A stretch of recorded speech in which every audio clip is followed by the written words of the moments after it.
Hello everyone, welcome to my channel. So in today's video I'm going to show you how I edit my Instagram pictures, and this is the fourth part of it. If you haven't watched the first, second and the third part, I will link it above and also in the description box below, so you can go and check that out super easily.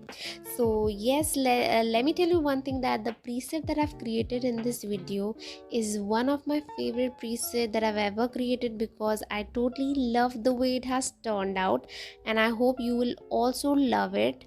So yes, let's get started with the video, but before that, please guys, I really need your support, so please do subscribe to my channel and also hit that bell icon so you get notified every time I post a video. So now let's get started with the video. So first of all, you have to open the Lightroom application in your mobile phone and have to add the picture that you want to edit. And I've already edited the picture, so this is the final picture and this is the before edited picture, as you can see in the screen. So now let's get started with the editing part. And let me tell you one thing, that in this video or in this tutorial video I'll be showing you only the setting part, so it gets more clear to you people, like how I edit it, and you'll get to know about my preset that I've used.